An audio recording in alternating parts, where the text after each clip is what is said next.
What would you do if it was late, you were home alone, and there was a knock on your door? When you look, 2 kids are standing there. They say they need your help. They ask to come inside, but nothing about them is aggressive.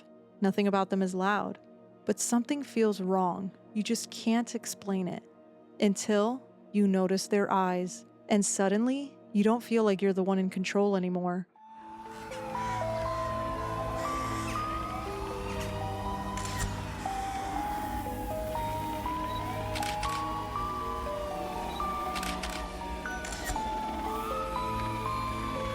Welcome back to Macabre Mondays, where mystery meets the macabre with your favorite deadly married duo. I'm Ale. And I'm Tom. Your guides through the strange, the sinister, and the spooky. That's like your one line. You've been adding a little as we go. It was like, I have. I'm Tom. Spooky.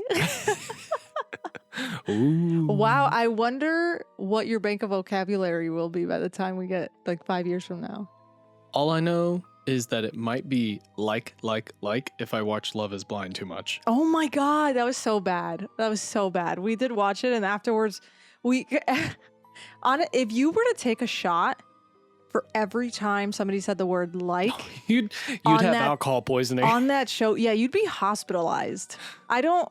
You'd probably be in rehab. Like it'd be bad. For sure. It'd be bad. Okay. So remember last week, okay, we covered the Montauk Project. Hope everybody enjoyed that one. That was such a deep dive. It took me a while to get off of my high from learning all of that. So I felt like Charlie from Sunny Philadelphia, where he's like connecting everything. I almost thought you were going to say Charlie in the chocolate factory. No. You're crazy. You're crazy. Yes, with the red lines. Yes, with the red lines on the board. And he's like, conspiracy. He's like, Anyways, on last week's episode of the Montauk Project, right, I mentioned something at the end.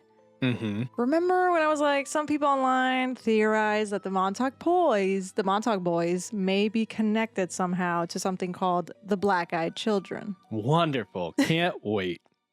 And don't get confused with the Black-Eyed Peas, okay? Definitely not the same thing. Definitely not, okay? One's terrifying and one has a feeling. Oh, I get Yeah, you see what I did there. You're gonna have the best dad jokes whenever you become a human baby. Whenever you become a human dad. Yeah. My brother-in-law and I already have shared and looked through his book that he has. Oh yeah. Yes. The dad Every joke time that book. we visit, Claudio and I look through it. No, isn't it a calendar? Every day it's a new dad joke. Yes, he has a calendar too, but he has a little booklet too. That's so funny. That's hilarious. Well, the Black-Eyed Children. You were very interested. Very interested when I said that. Yes. You're like, what is that? Ooh, what is that? So tell me more. I will tell you more. I just want to make something clear before we continue forward, right? There's no actual proof or evidence that the Black-Eyed Children are connected to the Montauk Project. Allegedly. No, honestly, after that deep dive, everything is alleged. Like, I can't. It's too much.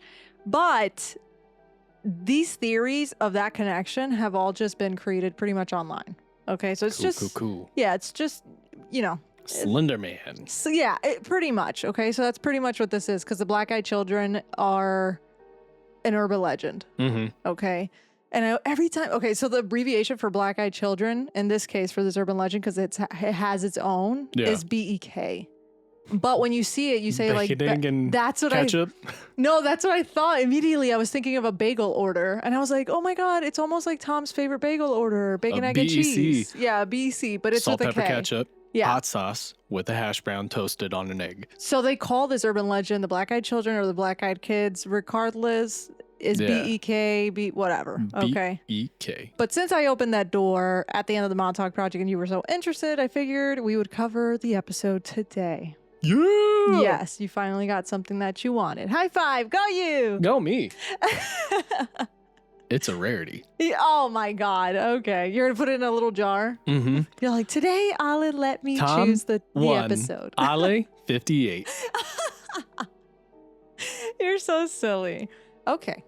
Let's dive into the legend of itself. What it is, where it started, the whole nine. Do you know anything about the Black-Eyed Children? Nothing at all? You've never heard anything growing up? Okay. Literally only know the Black-Eyed Peas. Right. And not the same. And yeah, no, definitely not the same. Yep. Definitely not the same. Okay. Let's rewind to Abilene, Texas in 1998. Now, is it Abilene or Abilene? I don't know. That sounds right. Abilene? No. Maybe it's Maybelline. Abilene. Yeah, Abilene, Texas. In 1998, a journalist named Brian Bethel is sitting in his car outside a strip mall. Okay. It's nighttime. Nothing dramatic. He's not ghost hunting, doing nothing crazy. He's just sitting outside a strip mall, and he's writing a check because he had parked there because he wanted to pay his cable bill before he headed home.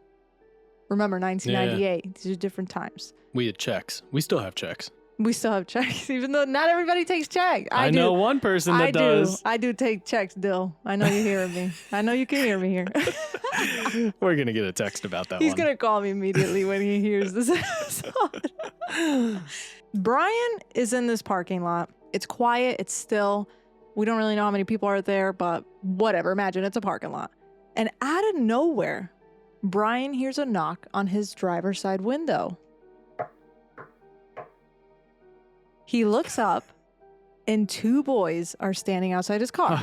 Okay. It's nighttime. It's 1998 outside of the strip mall. Okay. So also picture this, guys. Light is dim. I'm picturing we got it. just street lights. I might just be a little nervous, but I might be trying to help these kids. Figure it out. Okay. He had stated that they are probably around 9 and 12. Maybe a little bit older, but he did note that they have pale skin and they were dressed in dark hooded sweatshirts. Okay, now I'm starting to feel a little something. Really? That's kind of how every kid dresses nowadays. Pale. With a dark hooded. Dark hoodie, yeah. You never wore a dark hoodie as a child? Unless I was playing Army at night with my friends. That was it.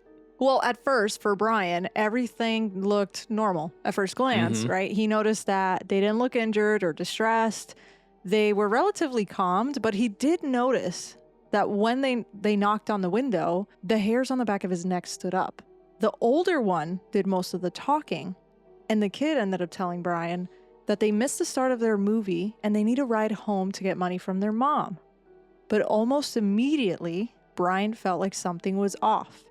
He noticed that the way that they talked didn't really match their age, like they sounded older than they really were. And the older boy spoke in a way that felt almost like rehearsed and composed. He said it was too formal, not how you would assume a kid asking for a ride would probably sound. Yeah. But then there was another detail that had him feeling really weird. The movie that the kids said they were trying to go see had actually already started about 45 minutes ago. Brian mentions that the boy doesn't really seem confused, but he repeats his request. Spooky ass, we gotta go see this movie. But then the boy says, "You must let us in." Not can you, not would you, not even please. You must let us in. Interesting. Looky here, Junior, you ain't gonna tell me who I'm letting into my car. Oh, you're being Brian? Okay. Because I was like, is that the kid? Because the kid was speaking a little bit more formal for his age. Imagine. No, I'm being Brian. Brian was describing how he had this very overwhelming sense of dread. Like something deep inside of him was telling him that this is really strange. Something's wrong. Something's not right here. And so he finally looks directly at them. And that's when he notices that their eyes are completely black. Now, when I say black, right, I'm saying no whites, no iris, no reflection of light, just black. Almost inhumane if you really think about it. I know one person like that. Who? But he got them tattooed. Oh, okay. So think of him. Yeah, I know who you're talking about. It's like some guy. I saw him in the news too because they were like, of his getup. But imagine that. Doesn't it look inhumane? It looks almost terrifying. Yeah, it looks terrifying. He panics and he puts his car in reverse. But as he was driving away, he looks back to see them and they're gone. Oh. He doesn't even see them walking away or running or nothing. They're just gone. I'd be looking around in my car. Oh my God, imagine. That'd be scary. Well, that's how every scary movie is. True, that's true. You don't see them, you threw me in a loop think you drove off, and then boom. You look at right your rear view, you. and they're like there, and then boom, car crash. No, seriously. So Brian later on ends up posting this story, like what happened to him, on this ghost-related mailing list in the late 90s. And from there, because he posted this, a lot of other people started coming forward with very similar stories. There started to become pretty much this pattern. People from all over in different states, different years, coming forward that they had also experienced something similar with these black-eyed children. And the details were almost identical. They were usually between 6 to 16 years old.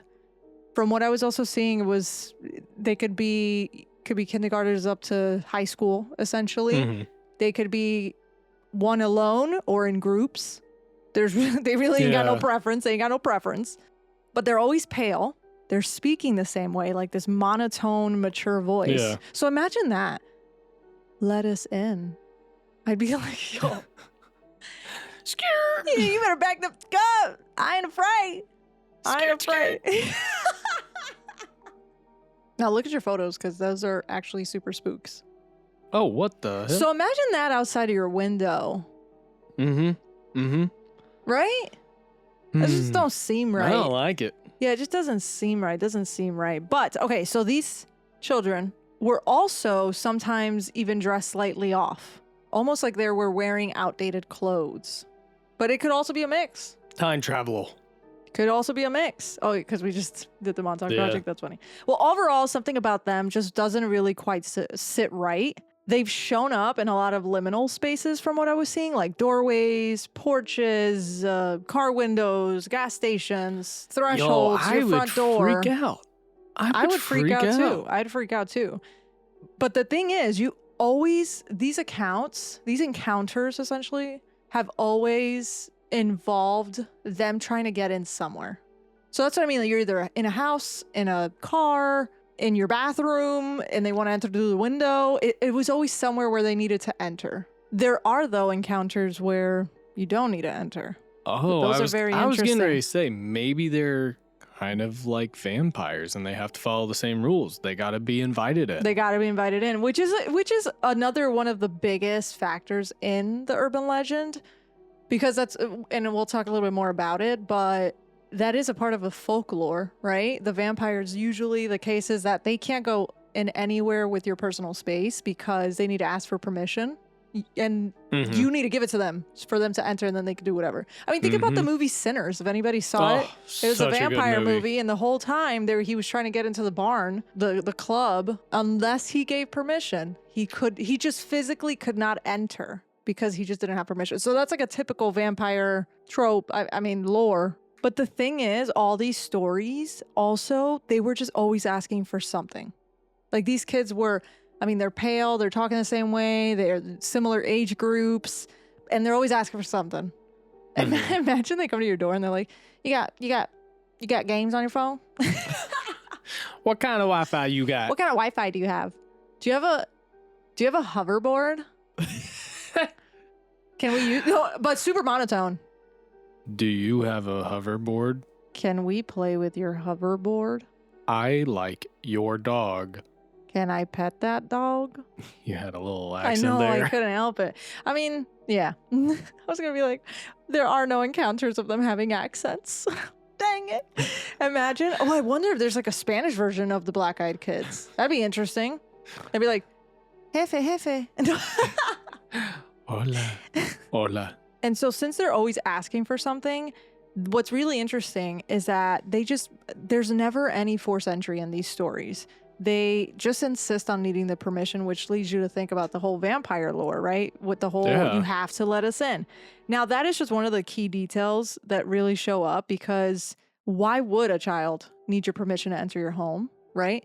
And it also just echoes the tale of the devil and vampires. I mean, we mentioned that already, but also the devil, because by asking for permission into your safe space, that pretty much gives them control over you. So it also comes across as if these black-eyed children are soulless people just trying to attach to you or something. Yeah. No one really knows what they want, though, ultimately. Nobody knows what they want. But most people say that they can feel the same thing every time that they come across this type of encounter, is dread. Like, it's just that feeling of dread. And in many cases, the black eyes aren't noticed immediately, just like how Brian said. Mm-hmm. Because also, you got to think about it. I mean, these kids are coming up to you. Sometimes you may not really look directly in their eyes. You just know it's a kid. You're like, I yeah, also what do you feel need? like most of the time, do you ever notice somebody's eyes right away? No, not right away. Yeah. Exactly. Yeah. It's true. Very true. So it's only after the conversation stretches just a little bit too long that the person finally is like, okay, makes final eye contact and is able to see that their eyes are completely black. And what makes this difficult from, I guess, your typical ghost story is that nothing dramatic is happening. There's no attack. There's no chase. There's no violence, which is usually, in some sort of ghost story, right? Either being attacked, possessed, or haunting, or whatever the case is. It's just like this eerie request and the decision that's having to be made that makes it so scary. And that's what really made this urban legend, because what the hell do you do if there was a kid at your door asking you to use your phone and you see that their eyes are black? I don't know. I mean, we have cameras and everything now on homes. So if there was a kid and we look at a Ring camera, because you I won't really be lie. able to see if he has black eyes unless you open the door. I'm gonna talk to him. Yeah.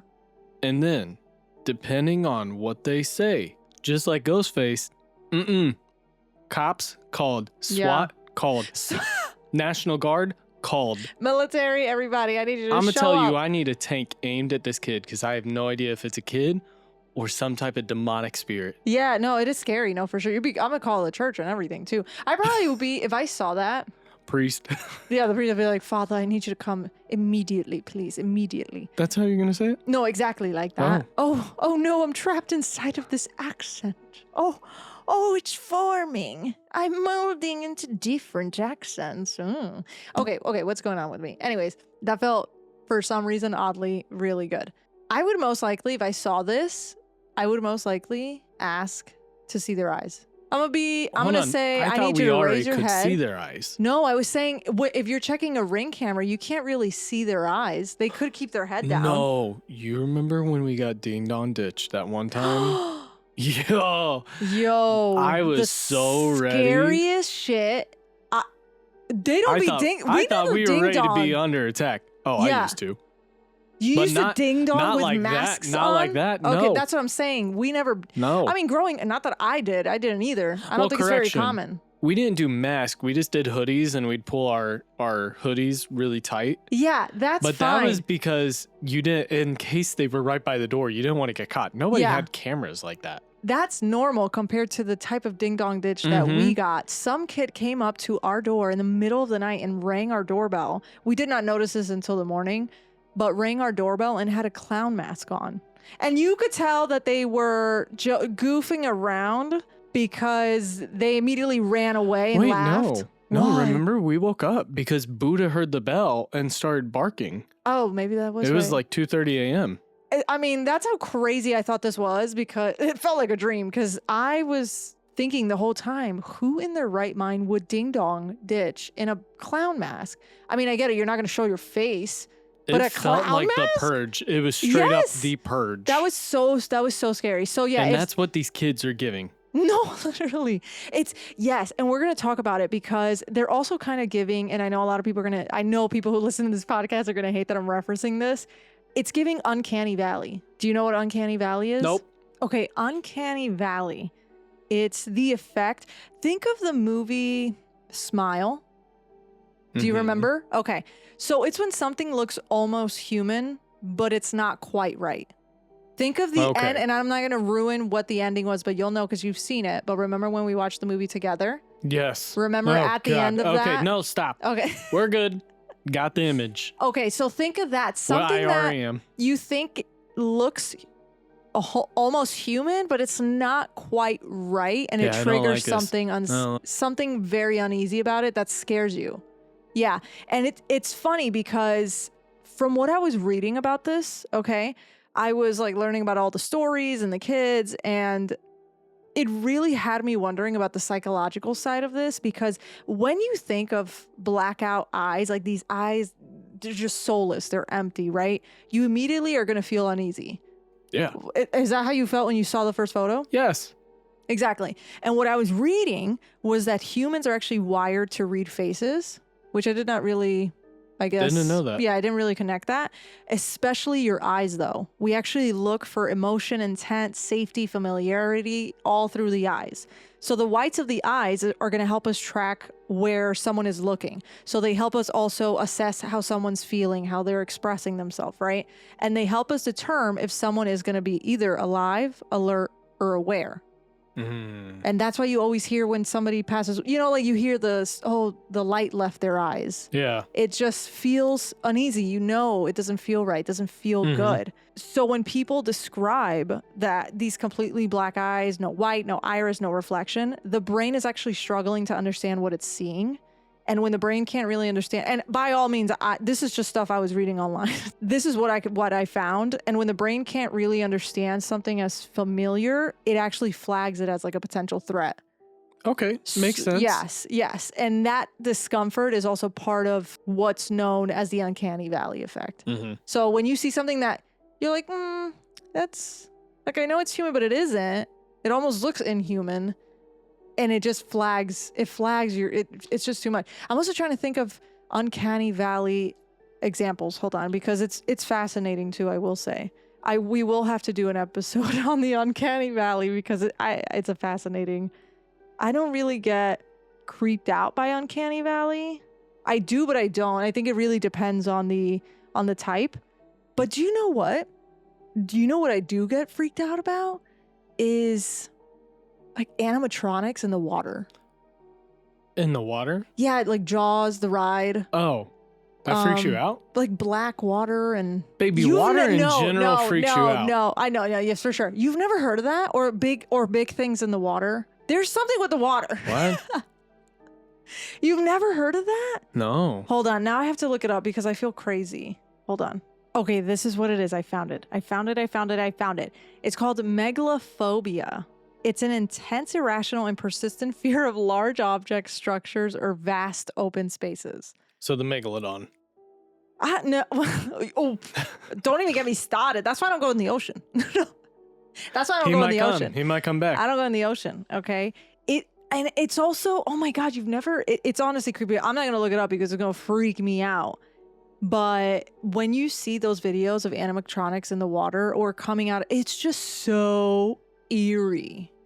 It is so eerie. It does not scratch my brain the right way.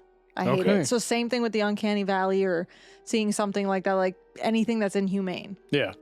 So this is literally uncanny valley. I love this graph. Cute is Wall-E, but creepy is an AI human. I see. Also, have you seen the movie Smile? Because you've seen it. Yes. Yeah, that's weird. You're like, That's yeah, weird. that's creepy, for sure.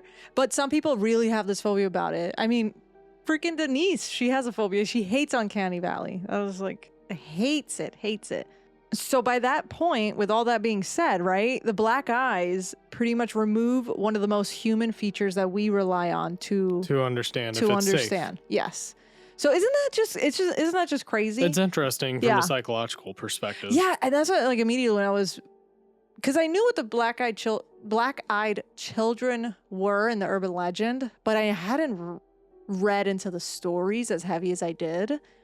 I'm about to tell you some encounters, and they are insane. Yeah. That's why I immediately was thinking, why is it that I'm so free? Why are black eyes so scary? Because you see that in movies. Yeah. You know, when it comes to demonic possession or whatever, they have just like these solid pitch black eyes. And you immediately are like, ew, don't like that. Don't like that. Turn it off. Let's watch something funny. Put on SpongeBob.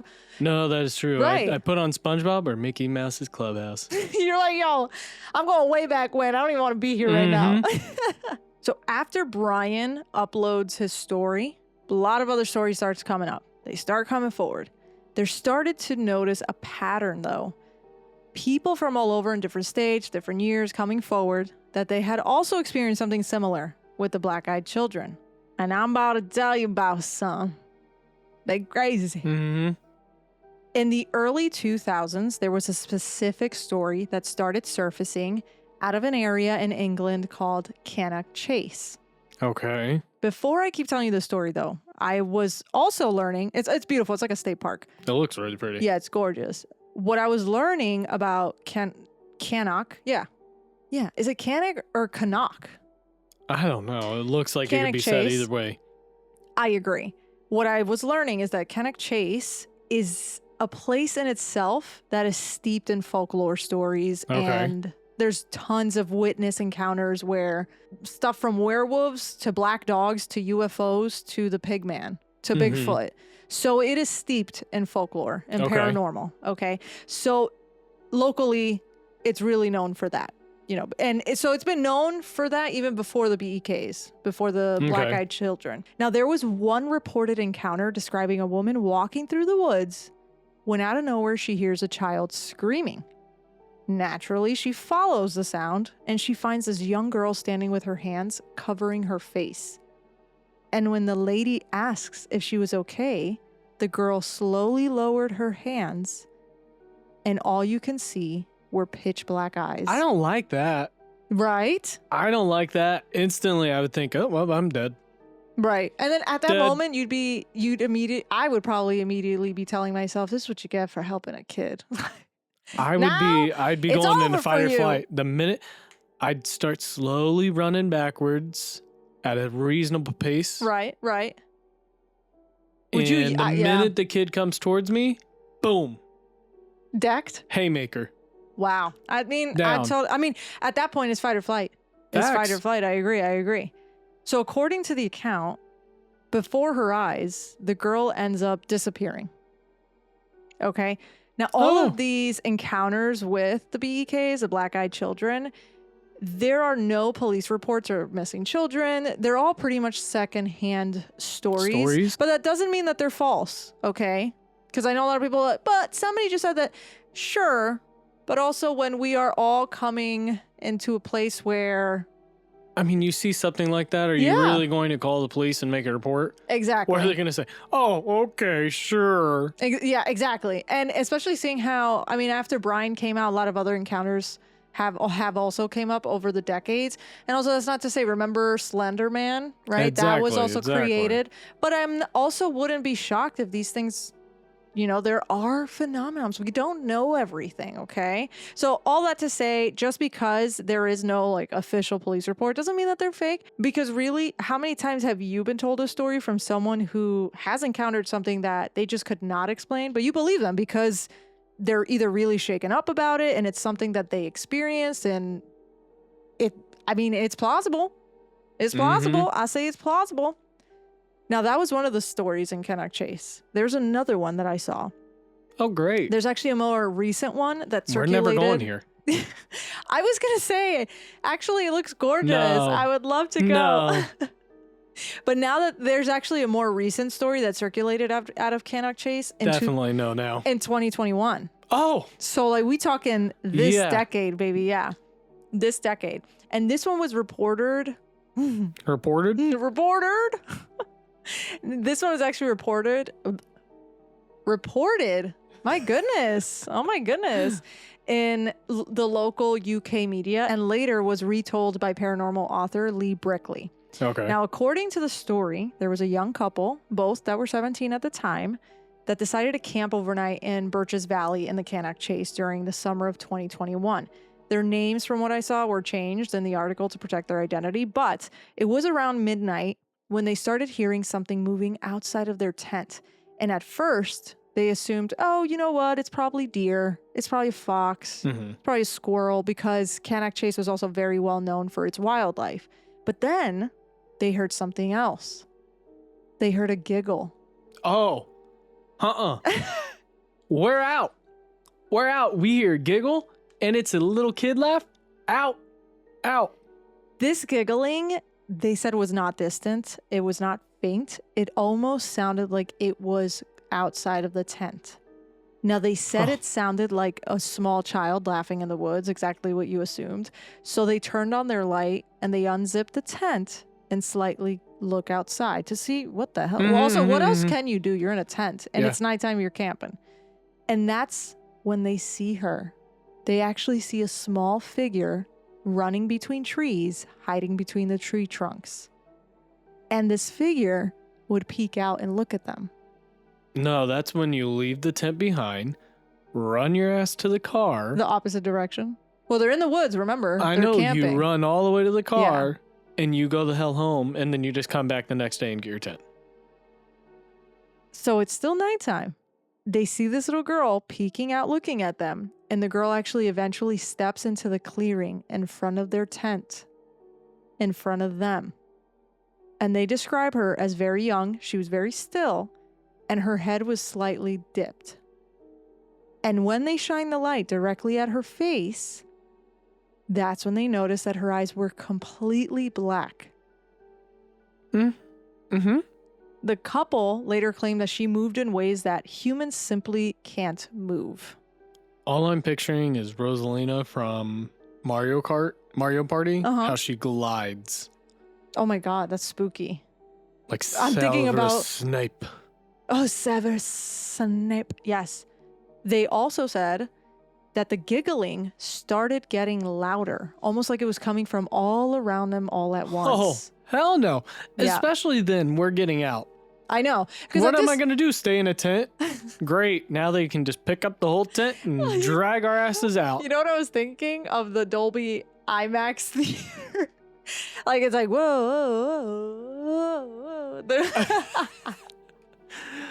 Oh, man. Yeah. I don't like it. Yeah. Eventually, this quote unquote, right, or figure, she bends down briefly, almost as if she's adjusting her shoes, and then runs off into a very dense section of the trees. No. The only thing that could have made it worse is I was waiting for you to say she bends down, twisted, while keeping the legs facing one way, and then took off running. Like The Exorcist? Yes. Oh, that would be creepy. But this is still just as bad. No, I mean, if not twice as bad, yeah. Yeah, I don't like it. Yeah. The couple actually ends up staying inside their tent until sunrise. What? You got some balls. You got some balls, Yo, man. I gotta go out with you guys if we go do anything spooky, because shit, I know for a fact you guys are gonna stay and tell me the story afterwards. We're gonna know what happened. We're gonna know what happened, okay? When they step outside the tent at around 7 a.m., they actually said that they found small piles of stones arranged around their tent and stick formations hanging from branches nearby. That's great. You guys definitely got something carrying with you for the rest of your life. And you know what's funny? It really, well, they end up packing up and they leave immediately. It reminds me of the Blair Witch Project. Mm-hmm. That's exactly what happens at the Blair Witch Project. Why would you stay? Well, maybe they were scared. I'd be scared too, but I'm sorry. I'm getting the hell out of my car. I know, but it is scary. I would be scared. I'm in a tent. I'm in a tent. That is the least defensible thing that you could possibly be in. Oh my God, the Blair Witch Project. If nobody's ever seen the Blair Witch Project, if you haven't, I'd be kind of shocked because it's a classic. But Blair Witch Project, there's a scene that, well, I mean, the whole fucking movie is literally them in a tent. But there is a moment in the movie where they're hearing movement outside of their tent and they actually are seeing handprints down their tent. I am, some people are like, oh my God, Friday the 13th scared me so much if I go camping. No, the Blair Witch scares me so much if I go camping, okay? No way. That's crazy. But that ends up happening the same way too. And on their way back towards the car, they claim that they saw a small child with black eyes peering at them from behind an oak tree. And then she was just gone. Of course she was. Yep. Now, that paranormal author I referenced at the beginning, Lee Brickley, he spent the last decade documenting alleged activity around Kenneck Chase. And he claims that he also had his own encounter in Birches Valley back in April of 2018. And he said that a small girl appeared roughly 100 meters in front of him. And she stared directly at him for about 30 seconds, and then she vanished. I am good with all of this. I don't need it in my life. Wait, question. You do, because you're married to me. No, my question is, because you were a Boy Scout growing up, anything spooky ever happened to you? No. We used to... You never I heard mean, of anything, even if you were just didn't believe it? We did have a raccoon come through our tent one night. Not the raccoon. And I'm talking about the Blair Witch, and you're like, there was a raccoon. Well, okay, that was kind of scary because you gotta think raccoons can mess you up. And we're kids. They got rabies. And he came through, looking through my roommate's stuff, and took a bag of my roommate's beef jerky and took off out. He's like, dog, I don't want anything to do with you, but I smelled this from a mile away. We were specifically told not to leave anything like that out there. Because right, it would attract animals. Yes. Yeah. And I remember he got in so much trouble. And then the next night we took a stump right outside of our tent. Uh-huh.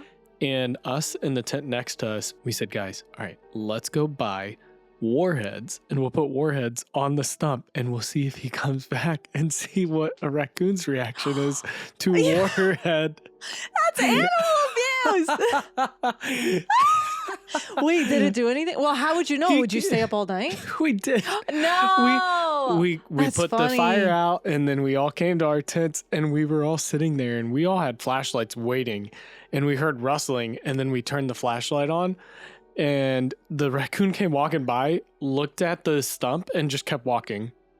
Oh my God. We were so upset. That raccoon's probably 5 steps ahead of you guys. 100%. He's probably like, dude, I've been there, done that. Facts. I know exactly I shouldn't do that. There was another group of crazy little kids trying to do this shit. I'm not embarrassing myself twice. No, but seriously. Yeah, nothing ever scared me. Wow, and I mean, yeah, you're in a tent and it wasn't even like a regular tent that you have now where the zippers. Yeah. It's one of those old school tents where it's on a platform, you're on a cot. No, I remember when canvas. the Girl Scout murders, unfortunately, and they were also staying in something similar. Yeah, because I remember that's when I learned a lot about what you experienced there. But so Lee Brickley, he also stated that he had described seeing a figure dressed in what looked like an old soldier's uniform walking into the German war cemetery nearby, only to then just disappear.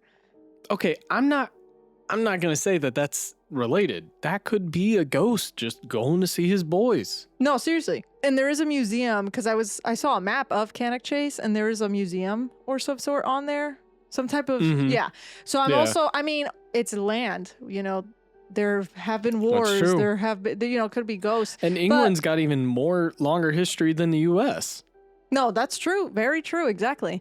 So all that to pretty much say that Cannock Chase is just pretty much a hot spot of local folklore and ghost hunting culture because there are just a lot of encounters there of just anything that you can think of. Sounds kind of crazy. It is really crazy. Some people have theorized that area too is almost like a portal of some sorts. A lot of people. Oh, that's fun. Yeah. That's fun. You're like, that's great. That is going on the list of places we will not be going. Enter. Do not go at all. Now, there is another story that I found that circulated a lot online about a Virginia couple. Okay. It was an elderly couple in rural Virginia that heard a knock during a snowstorm. They saw 2 children outside their door, and the children said that they needed to come in to use the phone. Now, initially, the couple kind of hesitated, but then eventually they let them in. And then when the children came in, they sat silently. They wouldn't make any conversation. They would just wait. And at some point, the couple noticed their eyes completely black. Mm-hmm. After the children ended up leaving, strange things started happening. Nosebleeds. Pets were leaving and disappearing. One version says that the husband was also later diagnosed with some type of aggressive cancer. Oh my gosh. But the moral of the story is that if you do let them in, something bad will follow. It sounds like, and I think we need to cover this Halloween, the origin of Halloween and oh my gosh, trick or treat and what the actual meaning behind it was. Yeah, the trick or treating, yeah. But that's kind of how this sounds, is very much, oh, if you let us in, what might happen? It's giving Children of the Corn. Have you ever seen that? Oh, yes. Yeah. Yes. Children, yeah. Mixed in with a little bit Rosemary's Baby, maybe. Depends. I thought you were going to say sprinkle a little rosemary on it. I was like, oh, put a little salt on that. Not the same thing. Sweeten it up a little bit. Sweeten it up. Now, as you can imagine, this urban legend is insane. If you go on Reddit today and you just search up black-eyed children, literally just that, tons I'm good. A post will be on there of people's stories that are just they just give you chills. They give you chills, okay? So in the recent years, there are similar stories. I'm good. Now, this is Reddit, right? Again, it's not a police report or news articles. It's personal posts of what people have experienced. There was one that I saw that described 2 teenage boys walking home late at night through a small town, and they noticed 3 younger children standing near a playground under a single street light.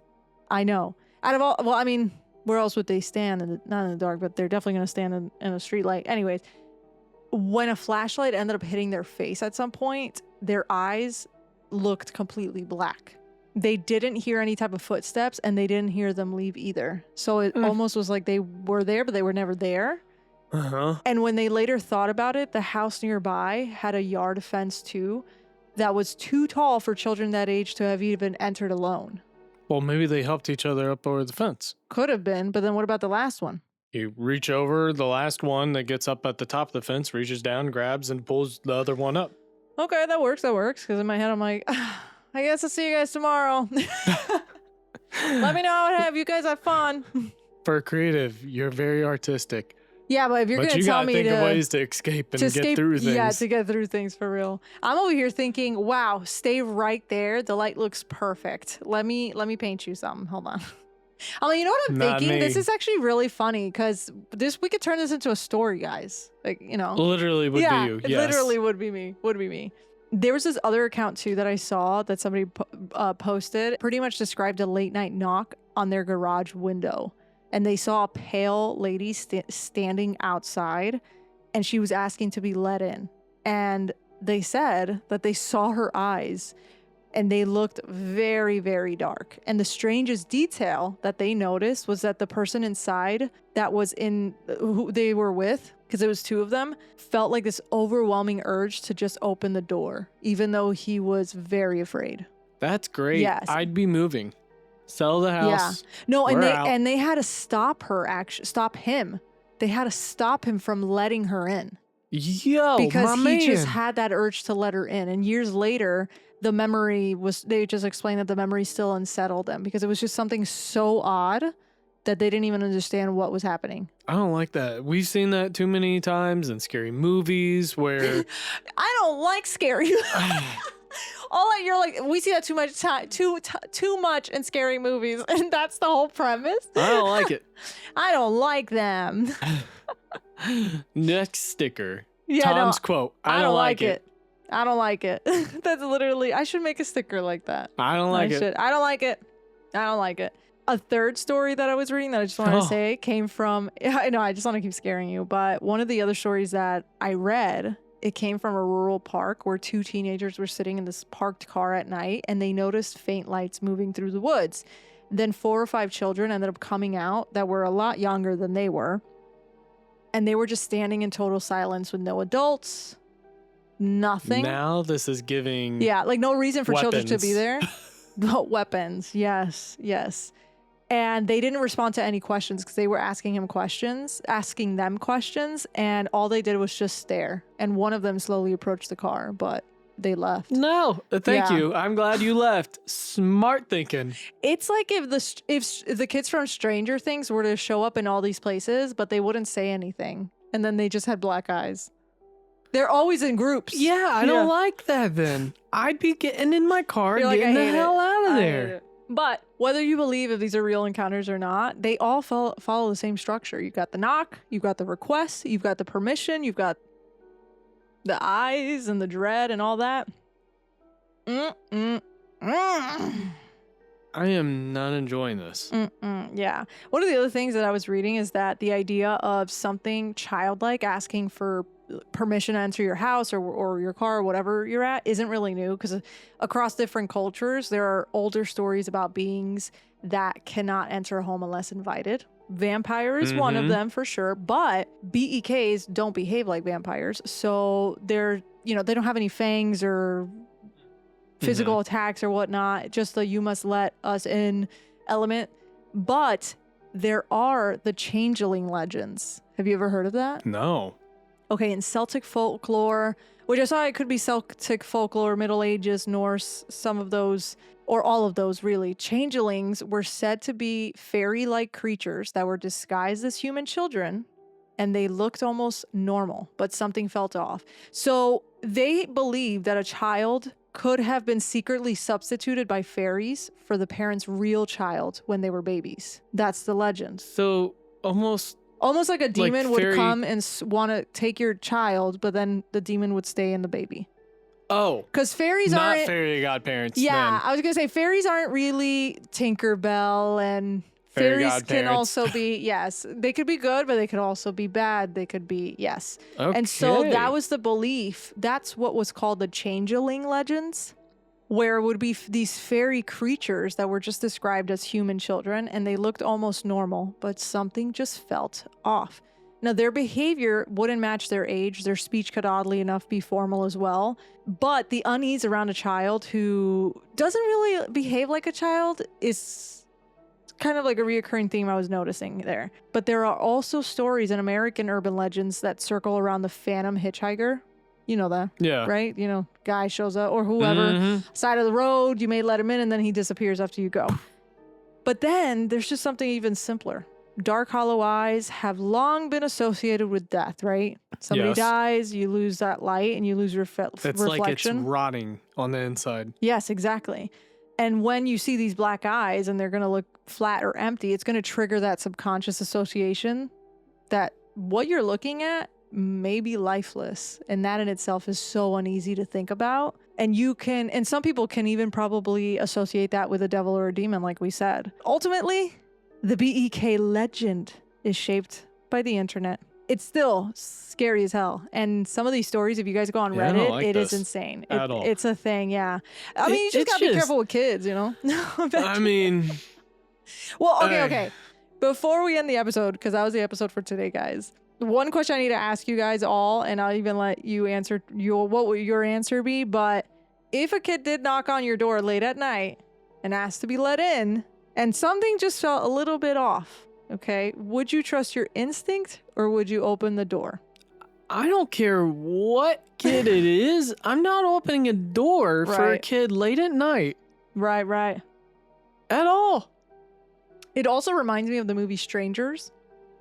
Yes. They just show up in masks. Yes. They don't say anything. They're not. Think of it like that, but kids. Yeah. And they have black eyes. Terrifying. Yeah.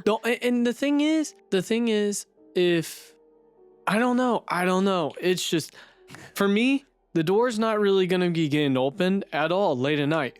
For anybody, I have a cell phone. Agree, for anybody. If I know you and you need to get into my house for some reason because something happened and you need my house, you're texting me. You're not just showing up to my house. True. I'm going to know you're coming. That's very true. I think I would definitely, also... Please tell me you want to open the door. No, I would not open the door. Oh, Are you kidding me? I just have to check. The solar guy comes by and I'm immediately like, oh, turn off the lights. That's different. That's different. Solar guy and the lawn guy. I put so a lot annoying. of proud. I put a lot of pride in this lawn. I don't need no lawn guy. Well, anyways, that was the episode for today, guys. Thank you for joining us on Macabre Mondays. Don't forget to subscribe so you don't miss a single episode. You can find us wherever you listen to podcasts. And if you know more about today's episode or caught a detail we might have missed, let us know. And we'd love to hear from you. If you have a story that's strange, sinister, or downright spooky, doesn't matter how smelly it may be, send it our way. Yeah. You can email us at macabremondayspodcast@gmail.com or head over to macabremondays.com and submit your story. Yours just might be featured in an upcoming listener episode. Follow us on social media by searching Macabre Mondays for photos of today's episode, updates, and a little extra spooky fun. We'll see you next Monday for another sinister, strange, and spooky episode. Stay tuned. More macabre mystery is around the corner. See what I did there? I like that. That was clever. I like that. I thought that was good. But until then, stay curious and stay safe, friends. Bye. Deuces. And be careful with the black-eyed children. Run.